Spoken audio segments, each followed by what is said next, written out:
Hello everyone. In this Thinkcentral how-to video, I'm going to show you how to set up the personal math trainer so that students can access assignments that you set for them.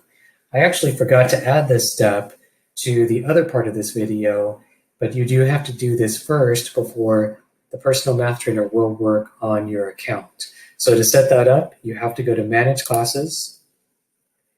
You have to select the class that you want to add this to. Edit class, this probably will only pop up on mine, so you can ignore that. And then once you're in here, you need to add the Add Adaptive Learning Products. That's where Personal Math Trainer falls under, and so you do have to turn that on. Yours probably looks like this. It's off by default. Just check it on. Check the Personal Math Trainer, Spanish or English, either one or both, and then go down to the bottom and save. Once it is saved, then Personal Math Trainer is ready to go, and then you can watch the rest of the steps for setting up assignments. Hello everyone. In this Thinkcentral how-to video, I'm going to go over how to assign work to your students. And I'm going to be talking about these 5 items. It's going to be a little bit longer than the other videos. I'm going to put chapters into the video. That way you can skip ahead to wherever you need the information. So first of all, this is all done through the Personal Math Trainer in Thinkcentral. And so I'm going to go over how it's organized in there. Second, I'm going to talk about how the assignments look so that you can see what they look like. 3, I'll be going over how do you actually just set up the work. And then 4, I'll log into a student account so that you can see what does it look like on their end when they have some work that they're supposed to do. And then finally, we'll look at some of the data that the student, in this case, I'll take on that role as well, where the student has filled out some data, some of their work, and then we can see how they did. All right, so first of all, the way to assign work in Thinkcentral is through the Personal Math Trainer or PMT. And let me show you that, and then I'll talk about what you can't do, because I think that's valuable to know as well. So the PMT is here on your dashboard. For whatever reason, I don't know why, they did not put it in the resources area here. You have to access it from here on your dashboard. So if I click on that, that opens up this really well organized, collapsible areas where you can look at some different resources.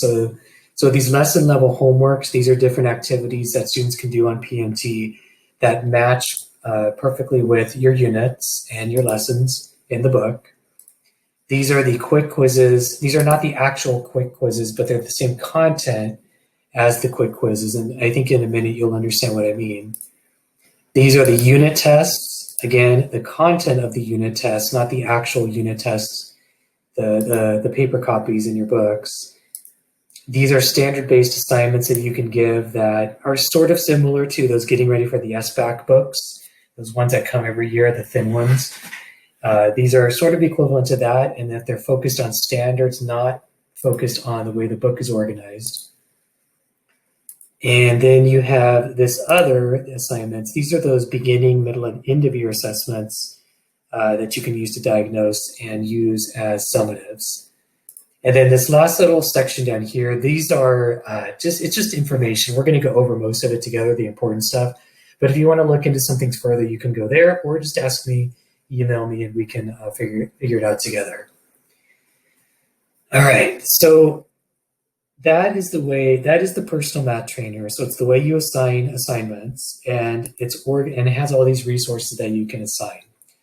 So now let's talk about what do the assignments look like. So now I'm on to question 2. So it's a little bit misleading, and I think a lot of people ask me, they ask me either directly or indirectly, can I assign the workbook to them on Thinkcentral so that they can sort of fill out the student activity book in digital form on Thinkcentral? And unfortunately, the answer is no, they cannot. When you assign the book to them, which can be done, by the way, when you assign the book to them, they just get a digital version of the book. It's nothing that they can interact with in any way. Same thing with the homework and remembering book. You can assign the homework and remembering book, and all they get is a PDF of the homework and remembering book. They don't get anything to fill out. I suppose you could set up on Seesaw, send them some PDFs that they can then fill out and kind of chop it up into those lessons, but they don't. It's nothing that's nice and naturally set up for us where they can put in answers. We get all that data back, and then we can make adjustments as needed. But let me show you what is here. So if you click on, I'm going to use this one as an example, lesson 1.1. If you click on this one, this is what they see. And this is actually really nice that they set it up this way, that you can click directly and see what they have here. So this is an item like what they will see. It will be this identical question, the identical setup and structure. The only difference will be the numbers, or in this case, the base 10 blocks that are squared or written down, whatever. They will get something like this, and it will look almost identical. And then they answer it, and they type in something here. I will just deliberately get it wrong. So that you can see that they do get feedback here. They can check it, try again. So they get some feedback, which is pretty cool because you won't be there to help them. And then they can adjust. So let me try it again. Let's do 67. Still wrong. Uh-oh. So they'll just continue to get some feedback. And of course, they have some drop downs on this particular item. And then they also have some coaching over here. This is where the trainer comes in. So this, let me back up a step. This is a homework item. So on the homework items, they will have this coaching. So they can see an example to get some coaching. They can get a step-by-step, or it walks them through the reasoning one step at a time. This one probably won't be used, but I'll just show you. These are the tier 1 lessons that go with this content. And it is already chopped up into the actual lesson. If you saw one of my other videos, you saw that it actually comes in a book setting, but this one is available one lesson at a time, and those could be printed.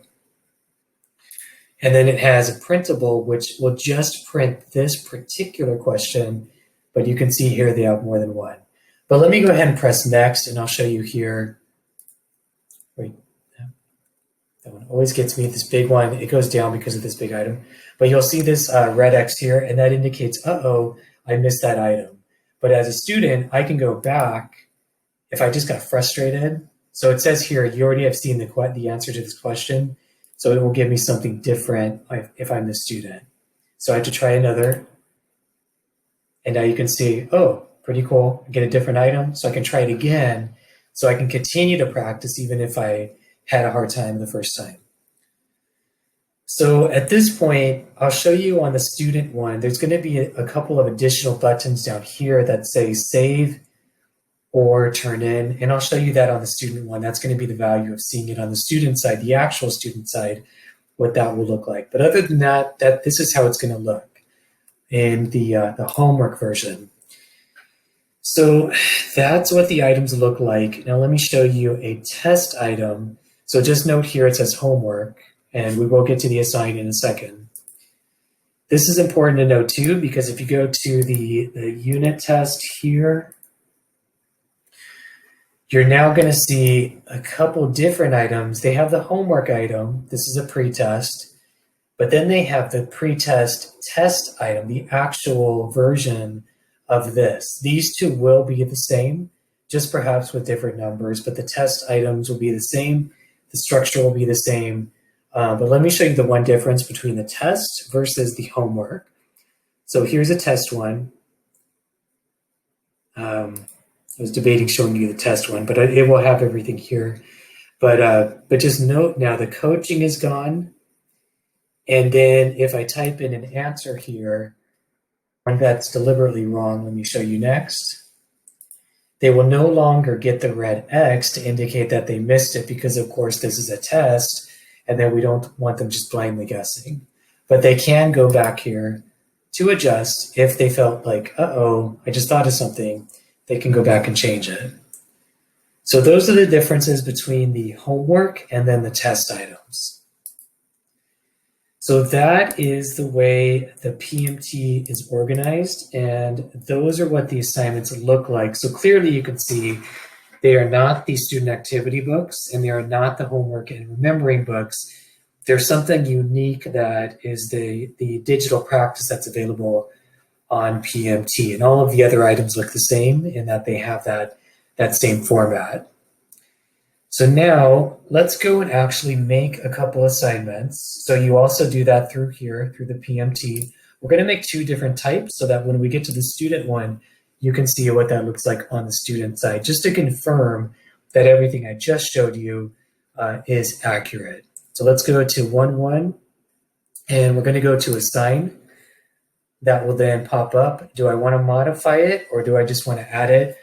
I highly recommend for now, just add it. The modify is pretty powerful, but it's very it can be really tedious, and just wait until you're ready for it. You can modify different things as you go. But I'm just going to go ahead and add. You do have to give it an assignment name. I'm going to call it lesson 1.1. You do need to give it directions. You can leave it due if you want. You just can't leave this blank. I'll just say do your best. And then down here, you do have to select a class, and this will pop up, and you should see your class here. Mine is called test class. You do not need to select a group, so just leave that. That would be if you wanted to push out an assignment to a specific group of students that you had previously set up. That could be something I'll show in another video, but I'm going to skip that for now. Students are here. This should be your class, your full roster. Add all. They pop over here. Now they're in the assignment. Everything down here, pretty much you're not going to change, but I'll go over what each thing is, because in some cases you might want to. So the availability date is when they first get to see the assignment. So you could set up assignments ahead of time if you want to do some pre-planning. And then this shows the due date when they have to turn it in by. It's defaulted to a week. And then here, if you wanted to change the times it's available, you can see here it's daily, or you could set a start and finish time when there's a window where they can do it and not do it.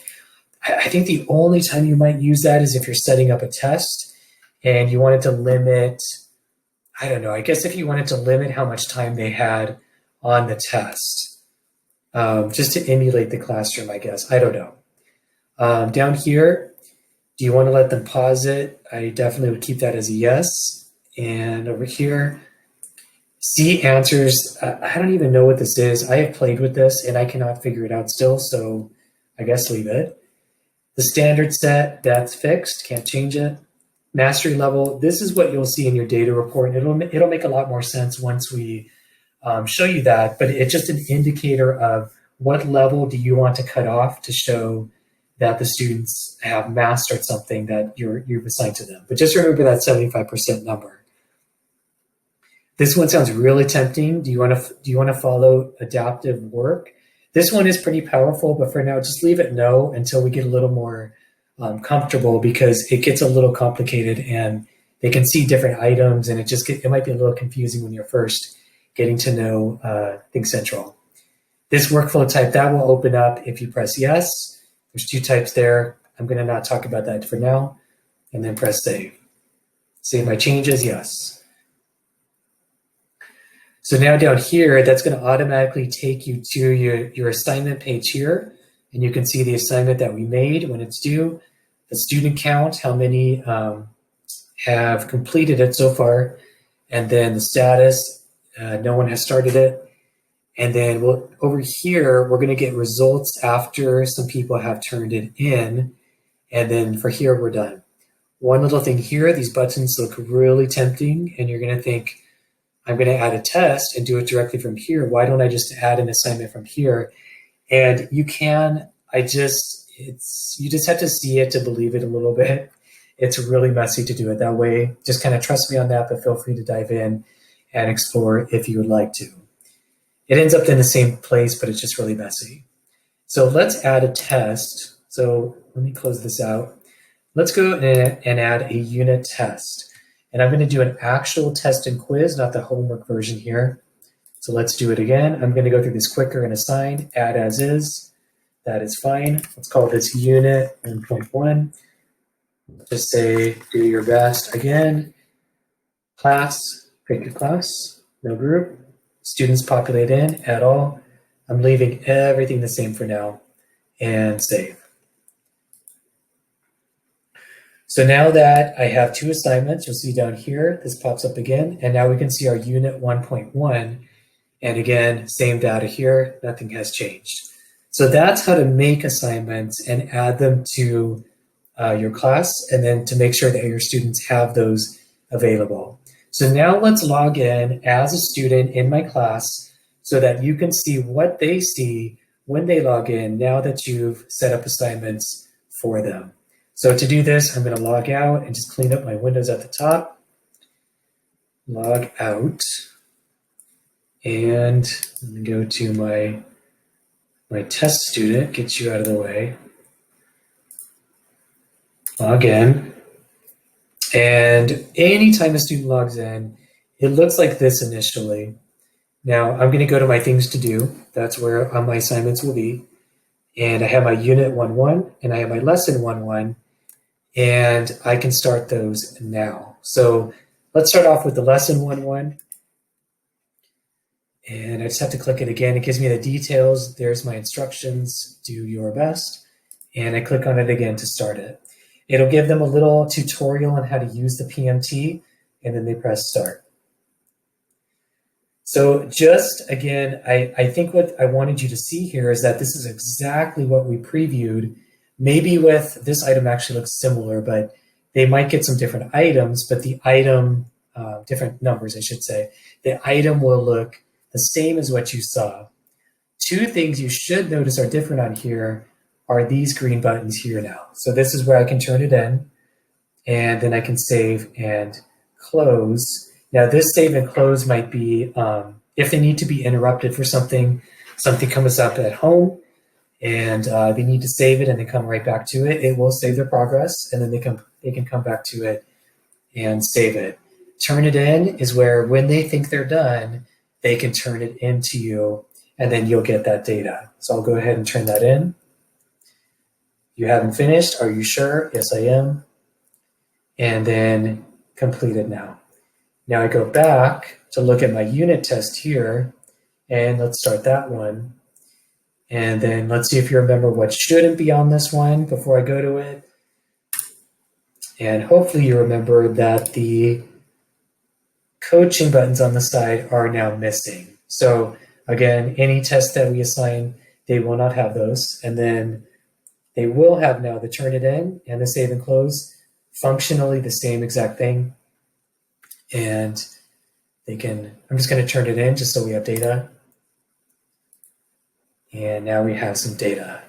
So now it will go back to, now it's completed. And now when I go back to my to-do page, my things to do, now everything is empty. Now as a student, I know I'm done. My teacher will be happy, at least until she sees my data. So now I'm going to log out of here. And now let's see my data. So log out. I'm going to go back into my teacher account. And let's see how I did on my tests. So now the assignments are down here, kind of in the middle. So now I have some data here, and you can see this makes sense. I have half of my students have completed 1 out of 2, but you know how poorly I did. So that's not reflected here. So even though I only did 1 item, this fraction is not, that is not represented in this fraction. I turned it in, so it counts as complete, at least for those purposes here. Same thing on my unit test. So now let's go ahead and check out the data. So when I go to assignments there, I see these 2 assignments. And now I have that results hyperlink here that I can take a look at. So I can see results and click in. And I did 0%. I would be very upset if I was the actual teacher of this class, and I'd want to know what's going on. So you can see by the way that not mastered indicator there, if you remember, that was 75%. And I did not master that, so that is showing as not mastered. So super, not that useful, but it just kind of gives you a visual indicator of how I did on that. I'm thinking, why didn't I do better? Because I did 0%. So let me see what's going on here. So I'm going to click on that score, and now it's going to give me an individual report for how I did. And I can see here that I have all these incorrects here. So let me show you 1 and 2 here. So I can open the individual item. I can expand all. Well, let me show you this really quick. I can expand all and see all the questions at once, but then I can view the question. So it gets a little visually heavy, but it's up to you how you want to do it. And I can see here the correct response for item 1 versus how I did on my response. And then I can see, oh, this is why he got 0%. I need to talk to him. So either he doesn't know how to use Thinkcentral, or he doesn't understand how to do the math. So that would be a conversation to have with the student. I could do the same thing. Question 2, view the question. And then again, correct response is 6. And I did not put an answer in. Uh-oh, I really need to confer with the student to see what's going on. So that's one way to do it. It's a little overwhelming for me to look at it that way. I actually prefer to go 1 by 1. So you can go, let's say you just want to know item 4, and then I can go to just that item and then view the question and do the same thing.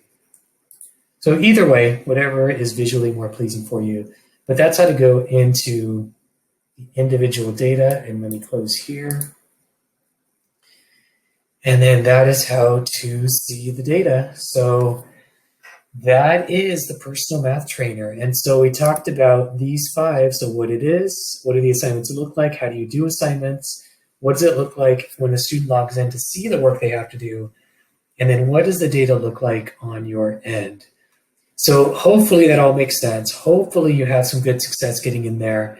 Hopefully it all looks the same as it did on mine, and that you don't encounter any issues. But if you do, just email me at rrexer, and I will be happy to help you get going to assigning work.